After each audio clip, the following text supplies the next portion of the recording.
Hello traders. இது August 29th. இது நிஃப்டியோட 5 மினிட் சார்ட். இதோட அனாலிசிஸ் பற்றி பார்ப்போம். So market open price 25,035. So almost இந்த ப்ரீவியஸ் டே எங்கே ஓப்பன் ஆச்சோ அதே இடத்துல கிட்டத்தட்ட ஓப்பன் ஆயிருக்கு. ஸோ இந்த ஓப்பன் ஆன உடனே என்ன நடந்திருக்குன்னு பாருங்கள். ப்ரீவியஸ் டேஸ் ஓப்பன் ப்ரைஸில் கரெக்டாக சப்போர்ட் எடுத்து ப்ரைஸ் ஒரு க்ளீன் கேண்டில் ஃபார்ம் பண்ணியிருக்கு. Okay, at 9:20. ஸோ இதுக்கப்புறம் என்ன நடக்கும்? நேற்று நடந்த மாதிரியே பேர்ஸ் ஒரு டவுன் ட்ரெண்ட் க்ரியேட் பண்ணுவாங்களா, இல்லை இங்கேருந்து ஒரு புல்ஸ் இந்த மாதிரி ஒரு அப் ட்ரெண்ட் க்ரியேட் பண்ணுவாங்களா அப்படிங்கிறத பார்க்கணும். ஸோ ஓப்பன் ஆன உடனே ஒரு ரெசிஸ்டன்ஸ் இந்த இடத்துல 25,073, அதாவது இதுவும் ப்ரீவியஸ் டே ஃபார்ம் ஆன மாதிரியே இந்த இடத்துல ஒரு சின்ன ரெசிஸ்டன்ஸ் ஃபார்ம் பண்ண ட்ரை பண்ணுறாங்க. ஓகே, ஸோ நம்ம அதுக்கு முன்னாடி நல்லா பார்த்தாலும் இது ஒரு க்ரூஷியல் லெவலாக ஆக்ட் ஆகிருக்கு. ஓகே, ஸோ இப்போ இன்ட்ராடேயில் இந்த ரேஞ்சு எந்த சைடு பிரேக் அவுட் ஆகும், so down side break out ஆகுமா, அப் சைட் பிரேக் அவுட் ஆகுமா அப்படிங்கிறத பார்க்க நம்ம வெயிட் பண்ணணும்.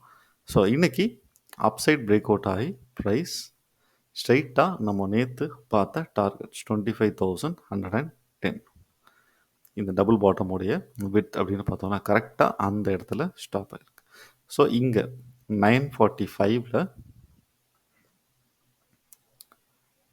இது பிரேக் அவுட் ஆனதுக்கு அப்புறமா ஒரு ரீடெஸ்ட் நடந்திருந்தால் நம்ம இங்கேருந்து லாங் போய் எஸ்டர்டேஸ் ஹை ஆர் இந்த லெவலில் டார்கெட் வச்சுருக்கலாம். பட் நமக்கு இந்த ட்ரேட் செட்டப் ஃபார்ம் ஆகாமல் ப்ரைஸ் ஸ்ட்ரைட்டாக க்ளோஸ் டு இந்த எஸ்டர்டேஸ் ஹை வந்திருக்கு. ஓகே, ஸோ இதுக்கப்புறம் என்ன நடக்கும் அப்படிங்கிறத நம்ம வெயிட் பண்ணி பார்க்கணும். புல்ஸால் இந்த ஸ்ட்ராங் அப் ட்ரெண்டை அப்படியே கண்டினியூ பண்ணி இந்த ப்ரீவியஸ் டேஸ் ஹையை பிரேக் பண்ண முடியுமா அப்படிங்கிறத நம்ம வெயிட் பண்ணி பார்க்கணும். ஓகே, ஸோ இந்த இடத்துல என்ன நடந்திருக்குன்னு பாருங்கள். ஒரு falls break outs. Okay, so இது ஒரு ரெசிஸ்டன்ஸ், அதுக்கப்புறமா ஒரு ஃபால்ஸ் பிரேக் அவுட், அதுக்கப்புறம் இந்த லெவலை ஹோல்ட் பண்ணியிருக்காங்க. ஓகே, ஸோ இது வந்து ஒரு head and shoulders pattern. Okay, so இங்கே 1 கேண்டில் பாடி மட்டும் பார்த்தோன்னா 1, இங்கே 2, இந்த இடத்துல 3. ஓகே, ஸோ இங்கே வந்து ஒரு டபுள் டாப்போடைய மிட் பாயிண்ட் பிரேக்கும் நடந்திருக்கு பாருங்கள். ஸோ இங்கே 1, இது 2, 11:20 கேண்டில், 11:35 கேண்டில். இந்த மிட் பாயிண்ட் அப்படிங்கிறது இந்த இடத்துல பிரேக் ஆகிருக்கு. ஓகே, ஸோ இது வந்து கவுண்டர் ட்ரெண்ட், ஒரு சின்ன ஸ்கேல்ப் செட்டப். ஏன் கவுண்டர் ட்ரெண்ட்னா இது ஒரு ஸ்ட்ராங் அப் ட்ரெண்டுக்கு அப்புறமா வரக்கூடிய ஒரு ஷார்ட் செட்டப். ஓகே, ஸோ அதனால் இந்த ஹெட் அண்ட் ஷோல்டர்ஸ் பேட்டர்ன் கொஞ்சம் ஃபெமிலியர் ஆனால் இந்த செட்டப் எடுக்கலாம். இல்லை இந்த பேட்டர்ன் தெரிலனா பிகினர்ஸ் இதை நம்ம ஸ்கிப் பண்ணிடலாம். ஸோ எக்ஸ்பீரியன்ஸ் ட்ரேடர்ஸ் இந்த செட்டப்பில் இங்கே ஷார்ட் பண்ணலாம். ஓகே, ஸோ டார்கெட் இந்த ரெசிஸ்டன்ஸ், இந்த ரெசிஸ்டன்ஸை பிரேக் பண்ணி வந்ததில்ல, ஸோ இப்போ சப்போர்ட் ஆக்ட் ஆகும். ஸோ இந்த இடத்துல எக்ஸிட் ஆகும். ஓகே, ஸோ இந்த யூஸ்வலாக நம்ம ட்ரேடிங்கில் சேஃபாக இருக்கணும் அப்படின்னா இந்த கவுண்டர் ட்ரெண்ட் ட்ரேடையே நம்ம ஸ்கிப் பண்ணலாம். ஓகே, ஸோ இந்த இடத்துல டார்கெட் ஹிட் ஆயிருக்கு. ஸோ இதுக்கப்புறம் என்ன நடக்கும்? பேர்ஸால் நேற்று மாதிரி இங்கே இருந்து பிரேக் பண்ண முடியுமா அப்படிங்கிறத நம்ம வெயிட் பண்ணி பார்க்கணும். ஆனால் இங்கே பாருங்கள், ஒரு double bottom mid point break. So 1, 2 இந்த இடத்துல பிரேக் பண்ணி ப்ரைஸ் மேலே போயிருக்கு. ஓகே, ஸோ இங்கே இந்த ஹெட் அண்ட் ஷோல்டர்ஸ் ஆர் இந்த லோவர் ஹை ஃபார்ம் ஆனால் நம்ம இந்த ட்ரெண்ட் லைனை நம்ம மார்க் பண்ணிக்கணும். ஓகே, ஆல்சோ இது வந்து ஒரு சின்ன சேனல் ஃபார்மேஷனில் ப்ரைஸ் மூவ் ஆயிருக்கு. ஸோ இப்போ இந்த சேனலை பிரேக் பண்ணி இந்த ஷோல்டர் ஃபார்ம் ஆன இடத்த பிரேக் பண்ணி இங்கே ப்ரைஸ் ஒரு ரீடெஸ்ட் நடந்தால் நம்ம லாங் போகலாம். அகெயின் ப்ரைஸ் குயிக்காக இந்த டார்கெட் ரீச் ஆகிருக்கு பாருங்கள்.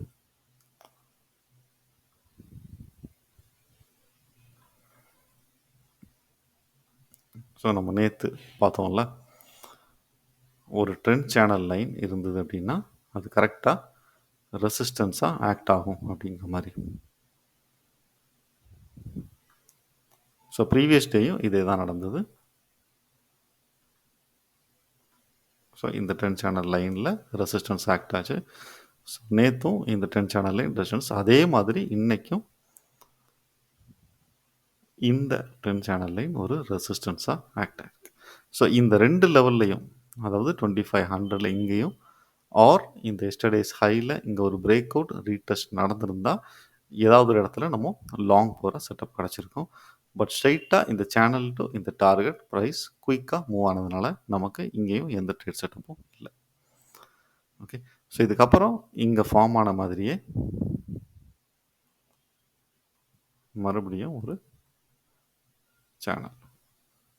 ஓகே, ஸோ இதுக்கப்புறம் என்ன நடந்திருக்குன்னு பாருங்கள். ஸோ ப்ரைஸ் வந்து குயிக்காக எஸ்டர்டேஸ் ஹை இந்த சேனல் டவுன் சைட் பிரேக் பண்ணி ஸ்ட்ரைட்டாக இங்கே ஸ்டாப் ஆயிருக்கு. ஏன் இந்த இடத்துல ஸ்டாப் ஆகிருக்கு அப்படின்னா, இந்த சேனல் பார்த்தோம்ல, ஸோ இந்த சேனல் யூஸ்வலாக எப்படி ஒர்க் ஆகும்னா,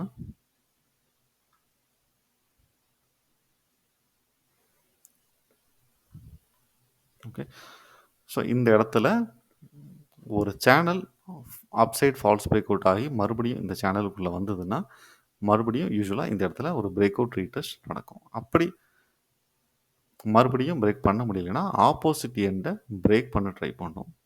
அப்படி பிரேக் பண்ணுச்சுன்னா இந்த விட்டுக்கு ஈக்குவலாக ப்ரைஸ் மூவ் ஆகும். ஸோ இப்போ இந்த மிட் பாயிண்ட் லைனை ட்ராக் பண்ணி கரெக்டாக இந்த விக்குக்கு வச்சோம்னா ப்ரைஸ் இந்த இடத்துல ஸ்டாப் ஆகிடும். But most of the times இந்த இடத்துல ஒரு பிரேக் அவுட் ரீடெஸ்ட் நடக்கும் நிஃப்டியில். ஸோ அந்த இடத்துக்குள்ள நம்ம ஷார்ட் பண்ணணும். பட் இன்னைக்கு த்ரூ அவுட் த டே நடந்த மாதிரி எந்த பிரேக் அவுட் ரீடெஸ்ட்டும் இல்லாமல் ப்ரைஸ் குயிக்காக break and target reach. So இந்த சேனலில் பிரேக் பண்ணி ஸ்ட்ரைட்டாக இங்கே டார்கெட் ரீச் ஆன மாதிரி இந்த பேர் சேனலை பிரேக் பண்ணி குயிக்காக இந்த புல் சேனலுடைய வித்துக்கு ஈக்குவலாக மூவ் ஆயிருக்கு. ஓகே, ஸோ இந்த பேட்டர்னை நல்லா பார்த்து வச்சுக்கோங்க. இது அடிக்கடி நடக்கும். ஸோ பிரேக் அவுட்டுக்கு அப்புறமா மறுபடியும் இந்த சேனலுக்குள்ளே வந்ததுன்னா ஆப்போசிட் எண்டை பிரேக் பண்ணி இந்த விட்டுக்கு ஈக்குவலாக மூவ் ஆகும். பட் ப்ரைஸ் ஆக்ஷன் படி மூவ் ஆனாலும் நமக்கு இந்த இடத்துல ட்ரேட் செட்டப் இல்லை. நம்ம அதனால் இதையும் ஸ்கிப் பண்ணிடணும். ஓகே, ஸோ இதுக்கப்புறமா இது என்னோட ஓப்பன் ப்ரைஸ். ஸோ இங்கே ஒரு 1 2 3. ஓகே, ஸோ இந்த இடத்துல ஒரு ட்ரிபிள் பாட்டம். பட் நம்ம இந்த மாதிரி ஒரு பெரிய கேண்டலுக்கு அப்புறமா நம்ம லாங் போகிறது சேஃப் இல்லை. ஓகே, ஸோ அட்லீஸ்ட் இந்த மிட் பாயிண்ட் பிரேக் ஆர் இந்த ஓப்பன் ப்ரைஸ் பிரேக் ஆர் இந்த சேனலோடைய பிரேக் அவுட்ஸ், ஸோ இது ஏதாவது ஒரு பிரேக் அவுட்டுக்காக நம்ம வெயிட் பண்ணணும். ஸோ இங்கே ரிவர்ஸ் ஆகுமா, இங்கே புல் பேக் நடக்குமா அப்படிங்கிறது தெரியாது. ஆனால் இன்றைக்கி என்ன நடந்திருக்குன்னு பாருங்கள். இந்த கேண்டலில் நம்மளால் ஒரு புல் பேக் நடக்குமா அப்படிங்கிறது நமக்கு தெரியாது. பட் அதுக்கப்புறமா ஒரு ஸ்ட்ராங் ரிவர்சல். ஓகே, ஸோ இந்த மாதிரி டேயில் இன்றைக்கி எங்கெங்கே பிரேக் அவுட் நடந்திருக்கு அப்படிங்கிறத பாருங்கள். இந்த ரெசிஸ்டன்ஸ் பிரேக் மார்க் பண்ணிடுவோம். இந்த இடத்துல ஒரு பிரேக் அவுட். அதுக்கப்புறமா இந்த இடத்துல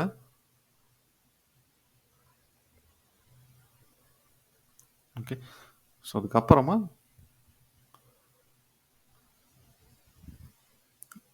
இந்த bear channel down side break. Okay, so இப்படி பிரேக் அவுட் நடந்த இடம் எல்லாத்துலேயுமே மார்க்கெட் எந்த ரீடெஸ்ட்டும் பண்ணாமல் ப்ரைஸ் மூவ் ஆனால் நம்ம அதை ஸ்கிப் பண்ணிடணும். ஓகே, ஏன்னா நமக்கு பிரேக் அவுட் ஆகி அந்த பிரேக் அவுட் ரீடெஸ்ட் பாஸ் ஆனால் அந்த ஃபேவரபிளான ட்ரேட் செட்டப்பை மட்டும்தான் எடுக்கணும். அப்படி நடக்காமல் மார்க்கெட் இந்த மாதிரி குயிக்காக மூவ் பண்ணியிருந்தால் நம்ம அந்த ட்ரேடை ஸ்கிப் பண்ணிடணும். நம்ம எல்லா நாளும் ட்ரேட் பண்ணணும் அப்படிங்கிற கம்பல்ஷன் இருக்கக்கூடாது. ஓகே, ஏன்னா மோஸ்ட் ஆஃப் த டேஸில் பிரேக் அவுட் ரீடெஸ்ட் நடக்கும். அந்த கரெக்டான செட்டப்புக்கு நம்ம வெயிட் பண்ணணும். ஓகே, ஸோ இது இன்ட்ராடேயோடைய ப்ரைஸ் ஆக்ஷன். ஓகே, ஸோ இப்போ ஸ்விங் ட்ரேடர்ஸ் என்ன பண்ணலான்னா இந்த பேட்டர்னையும் பார்த்து வச்சுக்கோங்க. ஸோ இங்கேருந்து ப்ரைஸ் கரெக்டாக இந்த ட்ரெண்ட் லைனை ஹோல்ட் பண்ண ட்ரை பண்ணுறாங்க பேர்ஸ். ஓகே, ஸோ புல்ஸ் என்ன பண்ணுறாங்கன்னு பாருங்கள். 25,000 அப்படிங்கிற இந்த லெவலில் இன்னைக்கு ஹோல்ட் பண்ணியிருக்காங்க. ப்ரைஸ் இங்கே இந்த ரெசிஸ்டன்ஸில் இருந்து ஃபாஸ்ட்டாக கீழே விழுந்தோடனே இந்த 25,000 இருந்து புல்ஸ் மறுபடியும் இந்த ட்ரெண்ட் லைனை பிரேக் பண்ண ட்ரை பண்ணியிருக்காங்க. ஓகே, அதனால் இந்த 2 லைன்ஸையும் கவனமாக பார்த்துக்கோங்க ஸ்விங் ட்ரேடர்ஸ். ஓகே, சப்போஸ் இந்த லைன் பிரேக் ஆனால் கூட இந்த கேண்டலுடைய க்ளோஸ் ஆர் இந்த சப்போர்ட்டில் ஹோல்ட் பண்ணுறதுக்கும் சான்ஸ் இருக்குது. ஓகே, ஸோ அப்படி இங்கேருந்து மேலே பிரேக் ஆனாலோ இல்லை இந்த சப்போர்ட்டுக்கு கீழே பிரேக் ஆனாலோ ஒரு பெரிய மூவ் வர சான்ஸ் இருக்குது.